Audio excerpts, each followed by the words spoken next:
নমস্কার বন্ধুরা, আমি সোমার রান্নাঘরে আপনাদের সব্বাইকে স্বাগত। আজকে আমি বরবটির দুর্দান্ত স্বাদের একটা রেসিপি আপনাদের সাথে শেয়ার করব।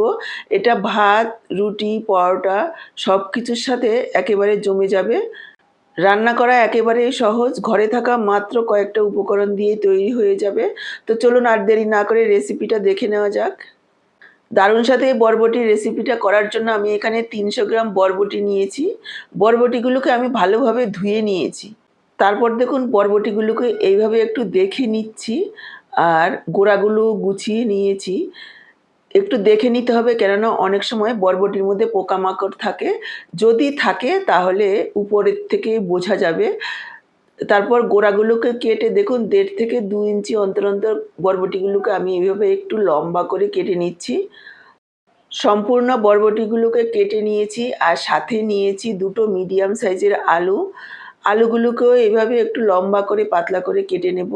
বরবটি, আলুর পরিমাণ আপনারা নিজেদের ইচ্ছামতো কম বেশি করে নিতে পারেন। আলুগুলোকে আরও একবার ধুয়ে নেব। এবার দেখুন গ্যাস অন করে কড়াই বসিয়ে দিয়েছি আর দিয়ে দিলাম সর্ষের তেল ২ টেবিল চামচ পরিমাণ। এবার দিয়ে দিলাম কয়েকটা বড়ি। বড়িগুলোকে লালচে করে ভেজে নেব। বড়ি ভাজার সময় গ্যাসের ফ্লেমটাকে মিডিয়ামে রাখবেন আর তেল খুব বেশি হাই ফ্লেমে গরম করে দেবেন না, তাহলে বড়িগুলো উপর দিয়ে পুড়ে যাবে, ভালোভাবে ভাজা হবে না।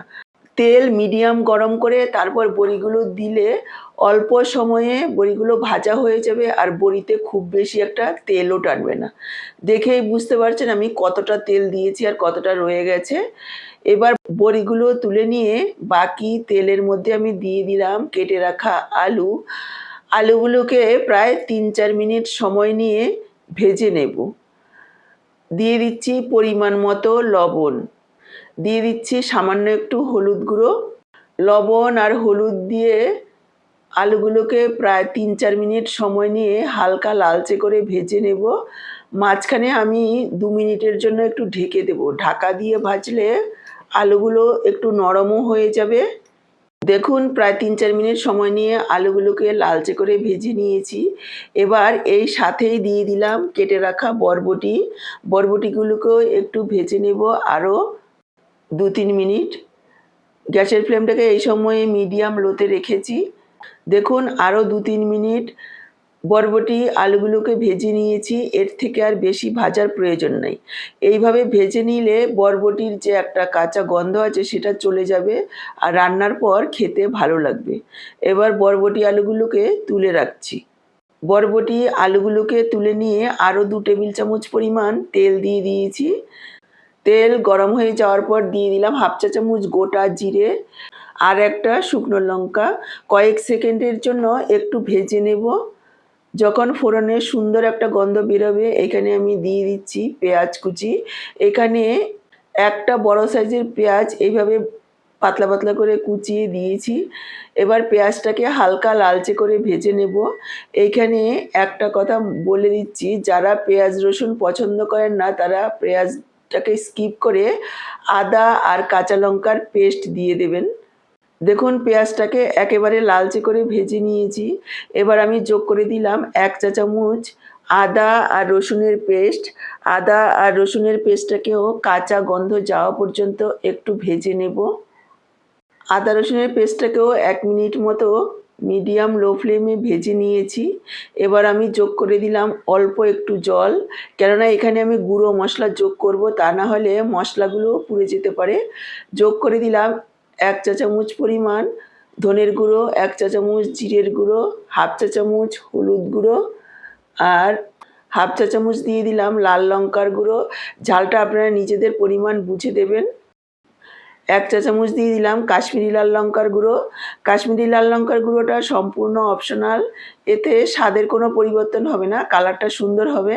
আপনারা চাইলে নাও দিতে পারেন।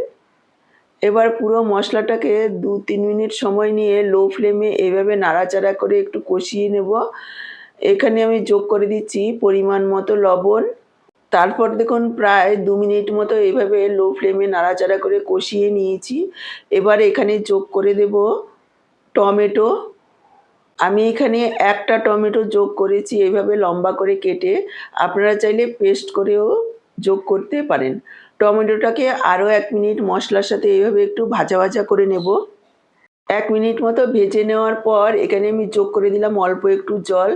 এভাবে 2 থেকে 3 বার অল্প অল্প জল দিয়ে মশলাটাকে কষাবো, যেহেতু তেলের পরিমাণটা কম আছে। এবার ঢাকা দিয়ে দেব মাঝে মাঝে এইভাবে, আর ঢাকাটা তুলে নাড়াচাড়া করে দেব। এইভাবে মশলাটাকে ভালোভাবে কষিয়ে নিতে হবে। যত ভালোভাবে মশলাটা কষানো হবে ঝোলের টেস্ট কিন্তু ততই ভালো হবে। এবার দেখুন মশলাটাকে ভালোভাবে কষিয়ে নিয়েছি, দেখেই বুঝতে পারছেন মশলার তেল ছেড়ে দিয়েছে। এবার আমি যোগ করে দিলাম ভেজে রাখা আলু আর বরবটি। আলু আর বরবটি মশলার সাথে আরও কিছুক্ষণ এইভাবে কষিয়ে নেব। বরবটি আলু দেওয়ার পর আরও 2 মিনিট মতন মশলার সাথে কষিয়ে নিয়েছি। এতে করে বরবটি আলুর মধ্যে মশলাটা ঢুকবে, খেতে ভালো লাগবে। তারপর দেখুন জল দিয়ে দিলাম। এখানে আমি প্রায় 1.5 কাপ পরিমাণ জল যোগ করেছি। আপনারা যেমন ঝোল রাখবেন সেই পরিমাণ বুঝে জলটা যোগ করে দেবেন। এবার ঢাকা দিয়ে প্রায় 7-8 মিনিট রান্না করে নেব, অথবা আলু বরবটি ভালোভাবে সেদ্ধ হওয়া পর্যন্ত রান্না করে নেব। দেখুন ঢাকা দিয়ে প্রায় 7-8 মিনিট রান্না করে নিয়েছি। বরবটি আলু খুব সুন্দরভাবে সেদ্ধ হয়ে গেছে। এবার আমি যোগ করে দেব ভেজে রাখা বড়ি, মিশিয়ে নেব। বড়িগুলোকে মিশিয়ে নেওয়ার পর এখানে আমি যোগ করে দিলাম 1/2 চা চামচ গরম মশলার গুঁড়ো। আরও একবার মিশিয়ে নেব। এখানে দিয়ে দিলাম 1/2 চা চামচ চিনি। যেহেতু নিরামিষ তরকারি একটু চিনি দিলে খেতে ভালো লাগবে। যদি আপনারা অপছন্দ করেন তাহলে চিনিটাকে স্কিপ করতে পারেন। আরও একবার মিশিয়ে নিয়ে ঢাকা দিয়ে লো ফ্লেমে দমে প্রায় 2-3 মিনিট রান্না করে নেব, যাতে ডালের বড়িগুলো খুব সুন্দরভাবে সেদ্ধ হয়ে যায়। দেখুন 2-3 মিনিট ঢেকে রান্না করার পর ঢাকাটা তুলে আমি এখানে দিয়ে দিলাম কিছুটা ধনেপাতা কুচি। এখানে আর কোনো রকম মশলা দেওয়ার নেই, অলরেডি সমস্ত মশলা আমি দিয়ে দিয়েছি। এবার গ্যাসটাকে অফ করে ঢেকে রেখে দেব 5 মিনিট, যাতে করে ধনেপাতা গন্ধটা ভালোভাবে মিশে যায়। 5 মিনিট পর দেখুন ঢাকাটা তুলছি, একবার দেখিয়ে দিচ্ছি আলুটা কত সুন্দরভাবে সেদ্ধ হয়েছে। এখানে যেহেতু আলুগুলো একটু মোটা করে দেওয়া হয়েছে, আলু সেদ্ধ হওয়া মানে সব কিছু খুব সুন্দরভাবে সেদ্ধ হয়ে যাওয়া। বরবটি আলুর তরকারিটা একেবারে রেডি। দেখুন আমি সার্ভ করে দিয়েছি, দেখেই বুঝতে পারছেন কতটা লোভনীয় হয়েছে। খেতেও অসম্ভব সুন্দর হয়, রুটি পরোটা ভাত সব কিছুর সঙ্গে জমে যাবে। তাহলে আজকের পুরো ভিডিওটা দেখে কেমন লাগলো কমেন্ট বক্সে জানাতে ভুলবেন না। ভালো লাগলে অবশ্যই একটা লাইক করে শেয়ার করে দেবেন, আর আমার থেকে এরকমই নতুন নতুন রেসিপির আপডেট পেতে চ্যানেলটাকে সাবস্ক্রাইব করে সাথেই থাকবেন। ফেসবুক থেকে ভিডিওটা দেখে থাকলে সোমার রান্নাঘর পেজটাকে ফলো করার অনুরোধ রইল। তাহলে আজকে এই পর্যন্ত, আবার চলে আসবো এইরকমই দারুণ টেস্টি কোনো রেসিপির সাথে। সবাই ভালো থাকুন, সুস্থ থাকুন। আপনাদের সবার সুস্থতা কামনা করে এখানেই শেষ করছি। সবাইকে অসংখ্য ধন্যবাদ।